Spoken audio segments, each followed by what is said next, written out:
Hello मित्रों, ज्ञान के प्रकाश में आपका स्वागत है। तो चलिए शुरू करते हैं।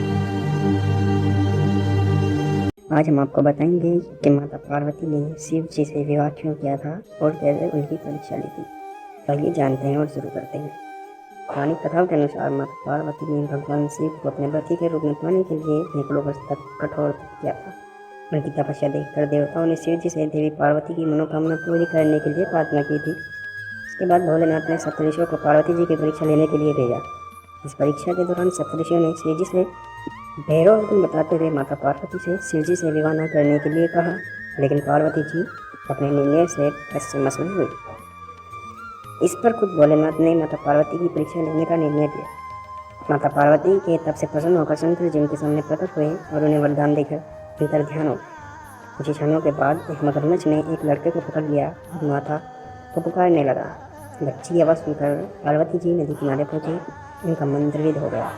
इसी बीच लड़के ने माता को देखकर कहा, ना मेरी माता है, ना मेरे पिता है, ना कोई मेरा मित्र है। माता, आप ही मेरी रक्षा करें। इस पर पार्वती जी ने मगरमच्छ से कहा, आग्रह किया कि लड़के को छोड़ दो। इस पर मगरमच्छ ने कहा कि दिन के चढ़े हुए जो मुझे भोजन मिलता है मैं उसे खा लेता हूँ, ये मेरा नियम है।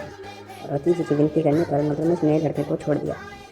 मगर मगरमच्छ ने लड़के को छोड़ने के लिए एक वरम कहा कि आपने जितने भी वरदान प्राप्त किए हैं उनका फल लिया है, वो सब मुझे दे दो। माता पार्वती जी इस बात के लिए तैयार हो गई कि उन्होंने जो भी वरदान मांगे थे भगवान शिव से और उनके फल, जो पुण्य का फल था, वो सब कुछ उस मगरमच्छ को दे दिया। मगरमच्छ ने बालक को छोड़ दिया और तेजस्वी बन गया।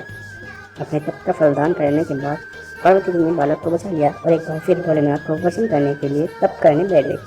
पर भोलेनाथ दोबारा प्रकट हुए और पूछा कि तुम अब क्यों तप कर रही हो? मैंने पहले ही मनमांगा वरदान दे दिया है तुम्हें। जिस पर पार्वती जी ने अपने तप का फलदान करने की बात कही। इस पर शिव जी प्रसन्न होकर बोले, मगरमच्छ और लड़के दोनों के स्वरूप में मैं ही था। मैं ही तुम्हारी परीक्षा ले रहा था कि तुम्हारा चित्त, मन, प्राण, प्राणिमात्र में अपने सुख और दुख का अनुभव करता है या नहीं। तुम्हारी परीक्षा लेने के लिए मैंने ये लीला रचाई थी। अनेकों रूप देखने वाला मैं ही एक सत्य हूँ, अनेकों शरीर में नजर आने वाला मैं ही एक निराकार हूँ। इस तरह पार्वती जी शिव जी की परीक्षा में